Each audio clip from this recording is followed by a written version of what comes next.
partnership with folks that are on this call and then others out in the community. So it really does take a village to serve the vulnerable adults here in Tarrant County and across the United States.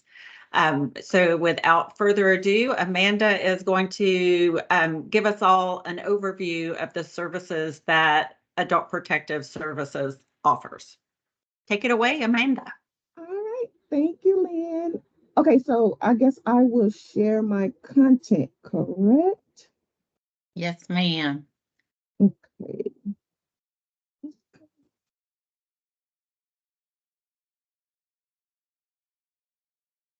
And can everyone see it?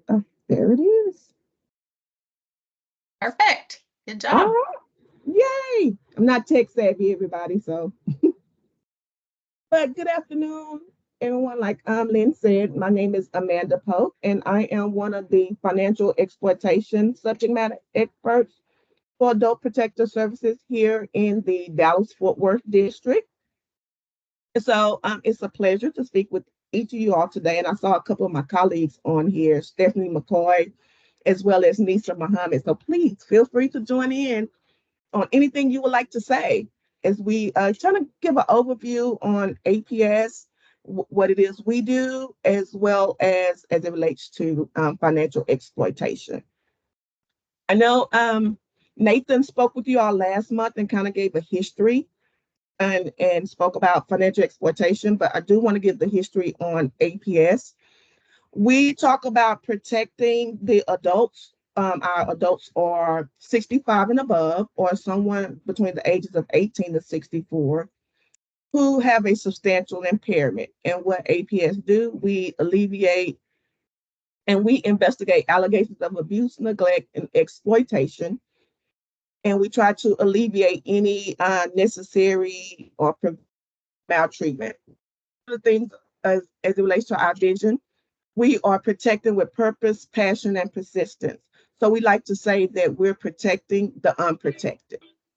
Now, a little history about APS. It began in the 1970 here in Texas when Congress passed the Title 20 of the Social Security Act, requiring the state to protect the children and elderly adults, as well as any adults with a substantial impairment.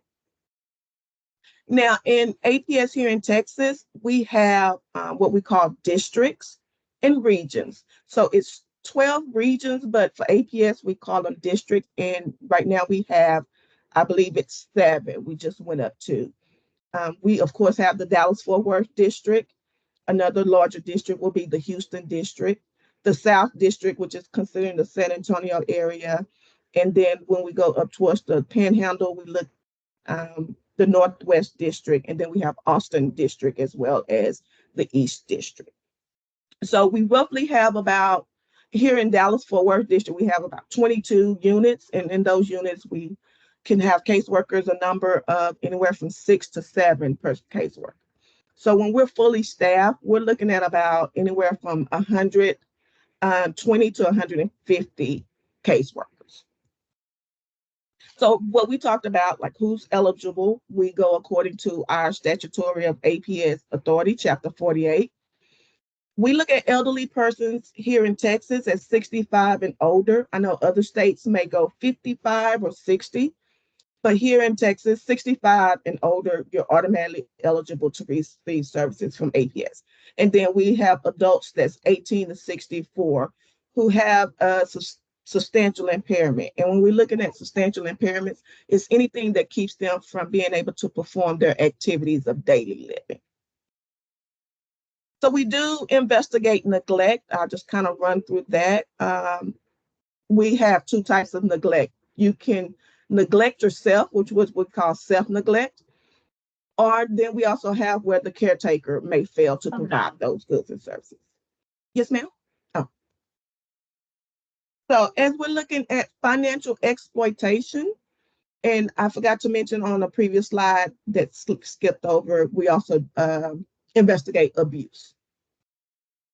Now, financial exploitation, we define that as the illegal or improper act or of an alleged perpetrator who's using or attempting to use. So with Texas Adult Protective Services, we don't have to just automatically say they use the resources.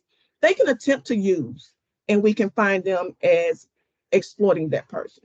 But what we have to look at is it has to be for that person's monetary profit or gain, and it has to be without the informed consent of our client. And when we look at informed consent, three of these may apply. It's not informed consent when it's not voluntary, meaning that our client says, I did not give Johnny consent to use my account for their personal use. Or if it's induced by deception or coercion, you force them or you trick them into doing it. An example that we often use is when we look at undue influence. If you don't give me this money, I'll put you in a nursing home. Normally, you would not consent to it, but you did consent out of fear. And then the main one that we look at, one of the ones I love, is when it's given by a client who the perpetrator know or should have known that that person was unable to make the decisions because their capacity has diminished. Now, as it relates to capacity, I will say this. We at APS, we do not determine if that person has capacity. We do seek out for medical professional, has to be the one to determine whether or not this person has capacity. And as it relates to financial exploitation, we take it a step further, meaning we ask that medical professional, do they think that person has the capacity to consent regarding their financial affairs? Can they, be able to sign legal documents or anything? So we will go with that. Now, financial exploitation. Nathan touched a bit on this last month. It's the most underreported allegation, with approximately 74% not even being reported to law enforcement or to APS. And oftentimes we find out they'll lose their savings. And because they're losing that, and because they're of older age, it's harder for them to recoup that money. And then oftentimes the financial and embarrassment leads to trust, depression, trust issues, complications, and then oftentimes, unfortunately, premature death. We did have a client in another area up towards that panhandle. My colleague was sharing with me that that client had become a victim of a scam, the husband and wife, and took pretty much all of their life savings. And because of that, the husband just couldn't take it anymore, and he committed suicide. So it does happen where, because of that financial hardship, because they become a victim of the crime, it can lead to premature death. So what we want to do is we want to come in and we want to try to help them alleviate it, because we're realizing they're losing a lot of money.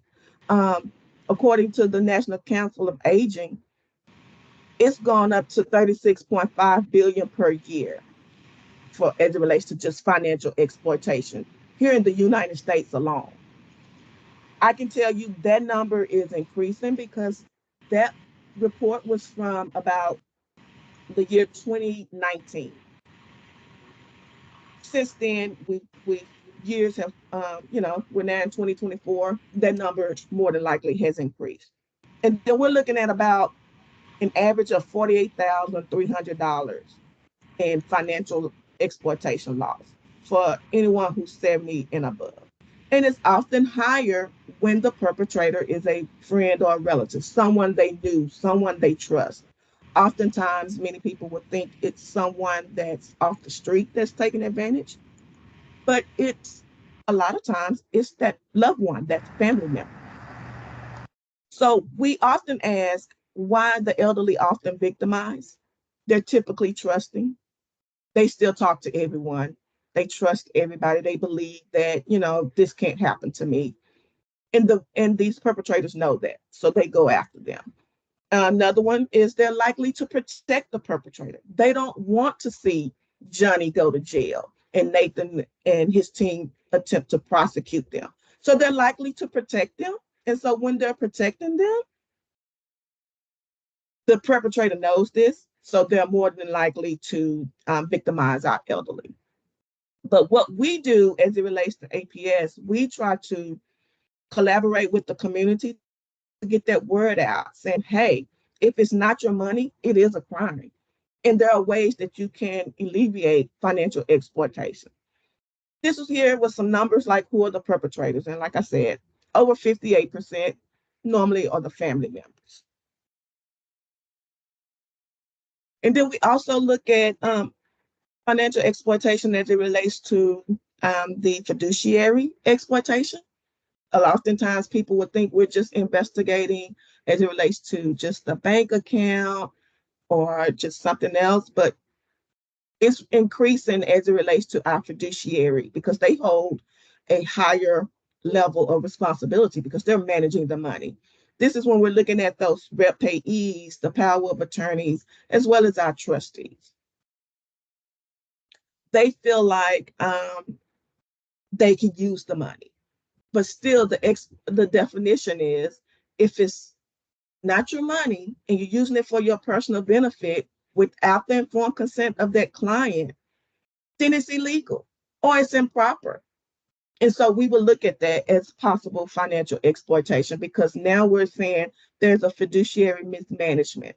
And then we'll collaborate with, the banks, try to talk to them about, hey, that power of attorney is not valid.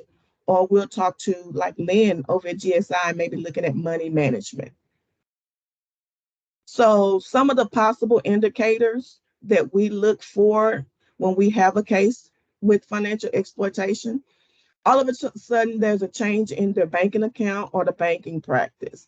As it relates to anyone that's here that's from a financial institution, you know that person usually comes in maybe once a month, typically the first of the month, to make a withdrawal because a lot of times our elderly clients and elderly people still like to go into the bank. My dad is one of those ones. He still goes in every month, talks to Miss Ann, who's the teller, and she knows how to make all the deposits and transactions for him. Well, if now my dad is no longer just going on the first of the month, and now he's going, say, 3 times in the month, that's a change in banking practice. So we would look into that as a possible indicator. And if someone's on here from the financial institutions, we would say, hey, maybe that's a red flag. You may want to get APS involved. Oftentimes when we see new names that's added to the existing bank account, that is a red flag. This account has been open for all these years, and then all of a sudden we have new names, and it may not be anyone you were aware of. So we will look into that as a possible indicator.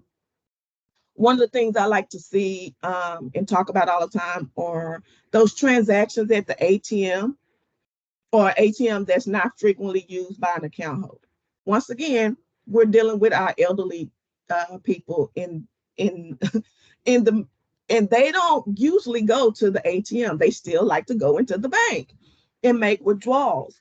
However, now we're seeing where there's all these different transactions at an ATM. We will look at that as this wasn't a pattern of usage beforehand. Now we need to see why they're going to the ATM. Or they're going to an ATM that's way on another side of town. We would say, hey, that's a red flag. Let's look into that because it's a possibility that that's financial exploitation. And then, of course, we have like a lot of checks that are written or someone's all of a sudden changing their wills, their property titles, their deed when we're looking at someone who may not be able to understand what they're even doing. And then unexplained sudden transfers of assets. Now we're seeing money moving left to right when that account was usually just there to just pay bills. Or we're seeing a lot of online transactions such as Cash Apps or Zelle, Venmo, those type of payments. Or we're seeing that Amazon is becoming really big and maybe our client does not even know how to use a computer or is not aware of different online transactions. So we will look into that as a possible indicator that exploitation is occurring. Now, common financial scams. Nathan talked about this. I won't go into full detail, but you have the sweetheart scam. which is very, very, very, very common. They often get the older gentleman and it'll be a younger lady. And so we'll look at the confidence scam, which is often known as the lottery scam. They're thinking they're going to win the lottery. One of the things we often tell our clients is that you can't win by paying something. They're not going to send you any money because you have to send money. So we look at that as a possible victim of scam. And then, of course, the charity scams, that's where the telemarketers are calling in. And then the grandparent scam, that's really big. It's on the rise. They're calling um, the elderly people on the phone and they're saying, hey, your grandson. And then the elderly victim will say, which one, Johnny? And then they'll say, yeah, Johnny. Johnny is in jail over here in Florida, and we need to get him bailed out, but you need to send me the money. And then that's what usually happens. So we often warn our elderly victims, hey, make sure Johnny really is in jail, or speak to someone first before reaching out and just automatically sending the money to these scammers, because they are becoming more and more knowledgeable of these different scams that they're developing, and they're just taking advantage of our elderly victims. Now, as it relates to investigations involving scams, Adult Protective Services, we do not investigate scams per se, just the actual as defined by the Texas Penal Code. But we do refer those to law enforcement, and we work to ensure that the client was not in a state of neglect due to the scam. So we will work closely with law enforcement, make those referrals, and say, hey, we see where this elderly victim was possibly a victim of a sweetheart scam or confidence lottery scam. However, it didn't cause the neglect, but we just want you all to take a look and be aware. And so we will just not shut that case down, as we like to call it. We will do an investigation to see, hey, was there any neglect or any abuse involved as well? So as it relates to APS investigations, we do start the investigation within 24 hours of it being received. And then we have to do what we call initial case initiation to make contact with the person who reported their case at least within 24 hours. And that is to determine whether or not there's immediate need or there's concerns for the client's life or physical safety of them. So we have 4 different priorities. We look at priority 1, that is where immediate serious harm is occurring, and so a face-to-face needs to be made within 24 hours. And then we have priority 2, where we have to do within 3 days, and then a priority 3, 7, and then our financial exploitation cases, if there's no danger or no immediate need needs to be met, that's a priority 4, and we have 14 calendar days. However, our caseworkers have the option to raise the priority, maybe want to take that priority 4 up to a priority 2, and see them within 3 days as opposed to waiting 14 days. And then also throughout the investigation, we check for the 5 domains. We look for their living conditions. We're making sure that the home is clear and there's no concerns with them living in their home, that they have plenty food and utilities and working. We also look for their physical and medical status. We do an assessment of their social interaction and support, of their concerns for autonomy, or is there concerns that they have a great support system. And then, of course, financial status. That's really big with the financial exploitation cases. And then we look at their mental status, meaning, do they have capacity to consent regarding their financial affairs?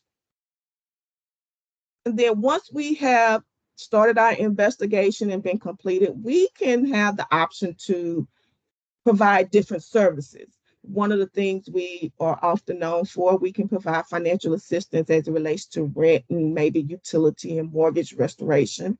We do provide social services, um, emergency shelter if that person needs to go into maybe a hotel for a temporary time because of something in their home. And then, of course, health services as it relates to home health and getting a visiting doctor to come out or maybe taking them to the hospital. We can arrange all of those services for APS. So we not only investigate, we also provide services. And then oftentimes we refer and collaborate with community services. Like Lynn said, we work closely with GSI for money management. We also work with the probate court. Maybe guardianship needs to be involved. And then, of course, we do work with law enforcement, especially with our financial exploitation and abuse cases, to get those perpetrators criminally prosecuted. And then we've built on those collaborations throughout the years. We work closely together as it relates to, do they need assistance on their end with the investigation, or maybe something that they can help us on our investigation. It's just been working very, very well as it relates to APS. So we continue to try to build on those contacts and relationships with our community partners, the financial institutions, our law enforcement, our probate courts, and various money management services out there in order to not just alleviate financial exploitation, but also abuse and neglect as well. Now, as it relates to collaborating with our law enforcement in tackling financial abuse, this has become very, very big for us. So I wanted to talk about not just only here with the Dallas-Fort Worth district, but I did reach out to some of my colleagues in the other areas across the state because I believe there are some other people here throughout the state that may say, hey, what can we do or who do we need to reach out to? So in the Houston district, they work closely with the Senior Justice Assessment Center. Now, what they do, and it's commonly known as the SJAC, they partner with Houston Police Department Mental Health Division, their special victims divisions to serve the needs of seniors who've been victims of abuse, neglect, and exploitation. Now, with SJAC, the age is 60 and above. So although we collaborate with them, and we go 65 and above as it relates to APS, the SJAC can provide services for anyone who's 60 and above. They have a team that they've put together. That team includes the Harris County District Attorney's Office, and the Harris County District Attorney's Office has an elder abuse section with their office. So what APS do is they'll partner with SJAC and as well as the Harris County District Attorney's Office to get those cases that we see that needs to be criminally prosecuted. And the best part about the SJC, they don't only handle financial exploitation, they also look at cases that involve physical and sexual abuse. And so I don't know how often they meet, but I know when speaking with our colleague, they're able to send a case over and they sit at a table and they just discuss those cases and they work out and trying to figure out how it is that we can alleviate and assist that elderly victim. Now, I do have their number for anyone that's in the Houston area that wants to make a report to them. Their number is 713-274-1508. And I can send all of that in an email later. But that's the number for the Senior Justice Assessment Center, as well as they do have a website. And so if you just Google Senior Justice Assessment Center, they'll direct you to the right path as it relates to them. But that is someone in the Houston area that you can reach out to for any victims that are 60 and above that you see that there's a concern for them being abused or exploited. And then they work with the district attorney's office. Now, in the South District, which is Bexar County, closer is Bexar County as it relates to San Antonio. They are working closely with their criminal district attorney's office.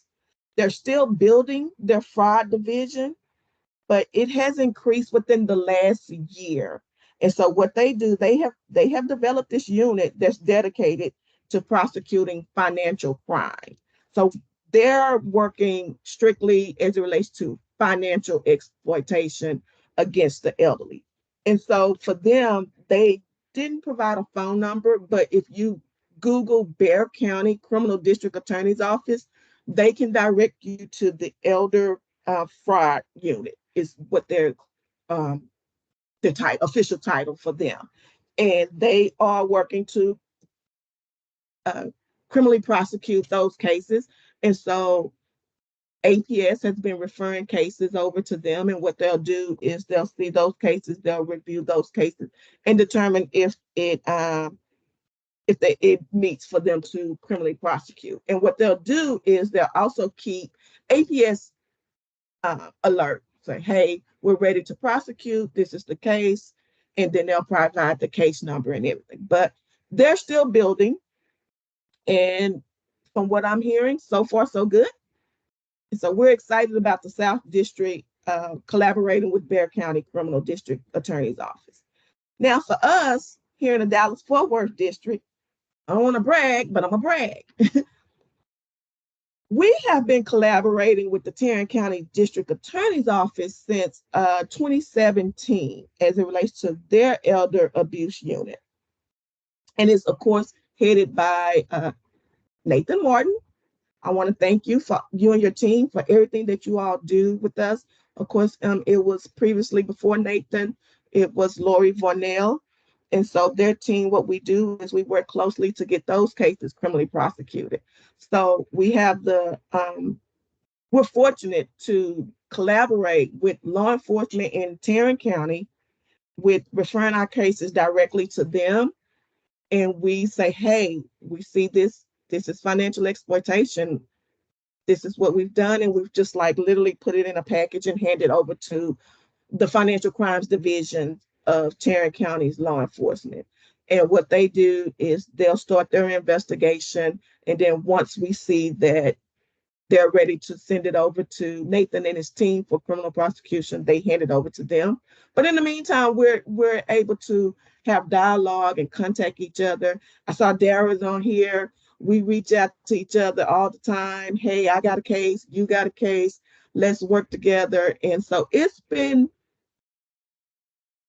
very fortunate to have a team like this. And I'm so grateful for them and all the work that they're doing over there and us working together to get these cases criminally prosecuted. So, and it's working as well in Dallas County. They also have an elder abuse.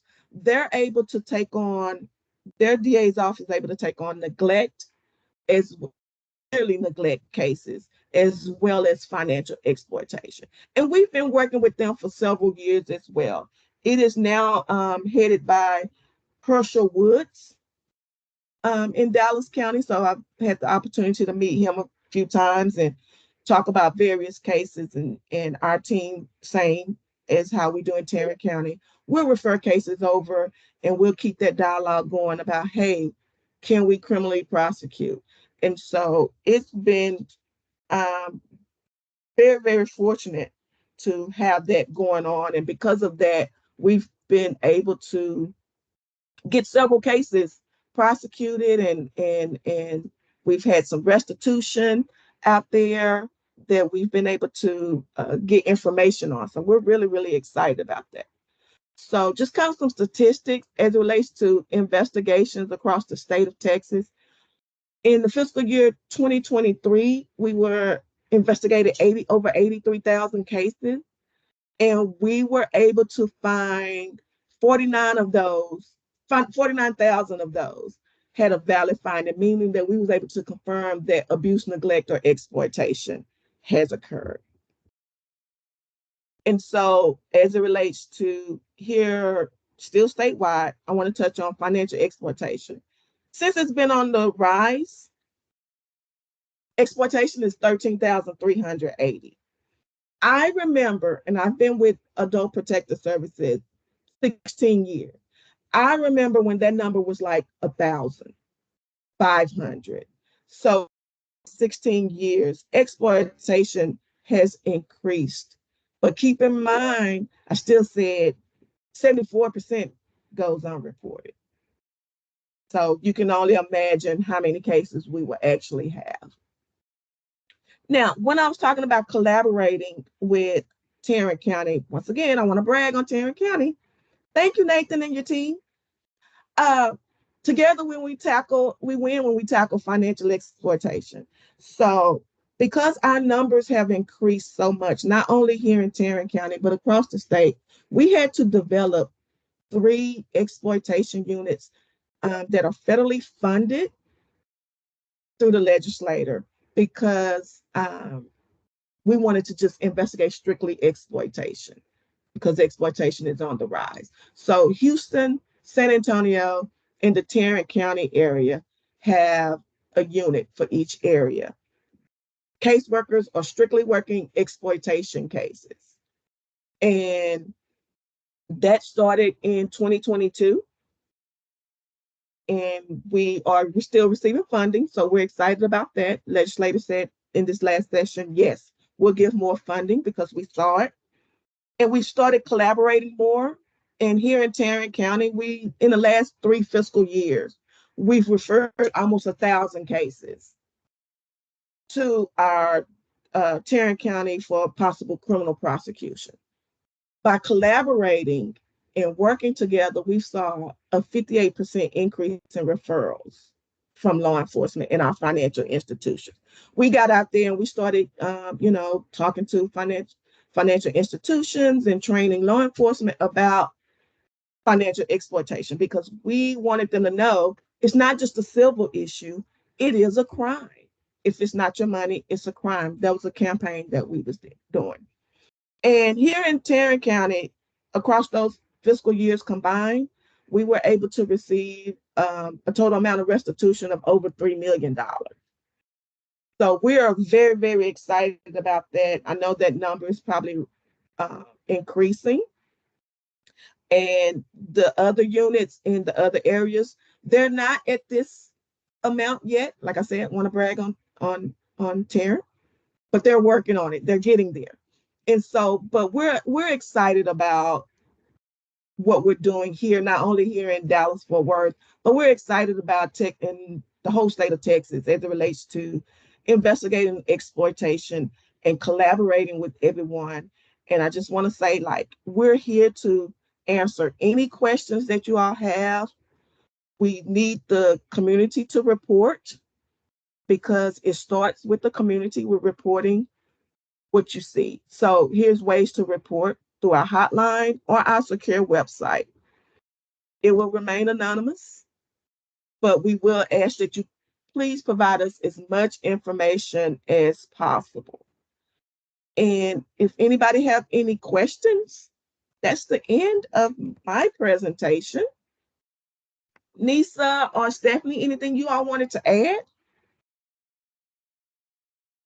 No, as usual, you're wonderful. Yes, I agree. You did great. All right, thank you. Will we get a copy of the PowerPoint? Unfortunately, I can't give out. They do not allow us to share the PowerPoint. However, we can give out the brochure and everything. And then I have my contact information on here. That's a really good presentation. Oh, thank you. Thank you. And I'm more than willing to come to any area and come out and speak. If not me, I'm gonna put Stephanie and Nisa, and I think Sue Ellen's on here too. I'm gonna put them on the spot and say, hey, they'll come out as well. But I love APS. I love financial exploitation, investigating them. I believe in putting these people behind bars and getting out into the community and I can talk about financial exploitation all day long.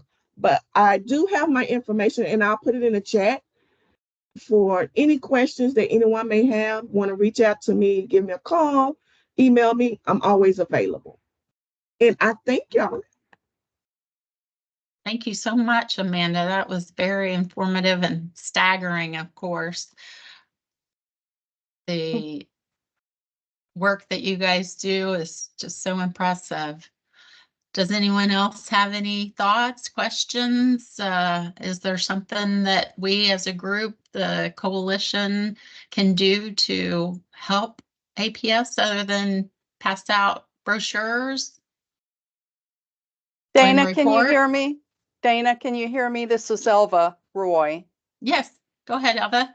Okay, I just wanted to plug the fundraiser that the Tarrant County Adult Protective Services Community Board is doing on PI/PIE Day on March 14th. And we're asking for donations of 3 pies or $25 or 5 $5 gift cards. And, you know, we haven't done a fundraiser in quite a while, so we're hoping that we're expecting that this will be successful and a fun time for everyone. I put the information in chat about how to participate. All right, thank you. Appreciate that. Anyone else? I know Lynn has a event she wants to plug too, and she has a couple of agenda items. So if no one else has, oh, I'm sorry, I see a hand. Does somebody have another question? You can come off and mute and, oh, Lindsay, do you have a question? Hi, yes, I do have a question. Thank you, Amanda, for the presentation. I was just curious about the 83,700-ish investigations. Are you able to speak to the most common cases, or what the most, what kind of fraud is being reported? What's the most common? So the most common allegation out of that 83,000, I would say over half is usually neglect cases, is what we're looking at, is what APS often investigate. But one of the things as it relates to financial exploitation, what's the most common one that we're looking at is when a client adds someone to the account, and then once they get on the account, say a son gets on the account, and then they start using it for themselves. So we're seeing that a lot lately. That's been the trend as it relates to the cases that we're investigating. I would say out of the exploitation cases, almost 50% of those are someone was added to the account and then started using it for their own personal benefit. A financial institution can say, they usually tell us, hey, once they're added to the account, it's their money.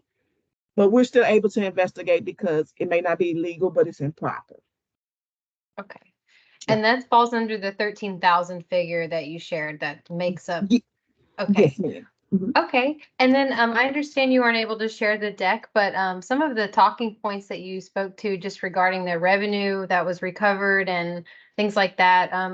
Do you have any type of fact sheets or documents that we can share or that we can incorporate into maybe our presentations at some point? So because we was talking about that in a meeting just yesterday, I'm trying to figure out what I can share because that information that we're gathering, because we've been providing to the legislator. So I'm trying to see what exactly we can and cannot provide. Nathan, I know we get information from you all on a yearly basis. I don't know if, like, as it relates to the restitution, is that public knowledge? So I just needed to unmute my PC. I don't think we have any issues sharing a cumulative number.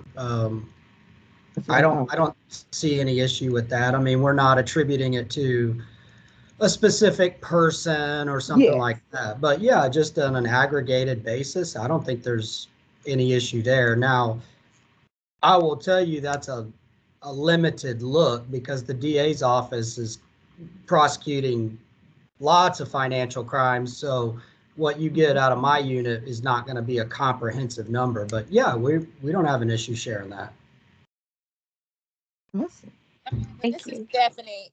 You can also share with them our APS annual data books Yes. links, and that's public information that you can go on. You can pull up any county across the state of Texas and pull the stats for all the allegations that we investigate, along with the services that we provide, the populations that we serve, the age difference, who's making reports, and so forth. And the 2023 data has been updated, so that would be a good resource. But yeah, so and I don't know the website off the top of my head because I just know to click on it. But I can send it to you all. perfect. Awesome. Good questions. Thank you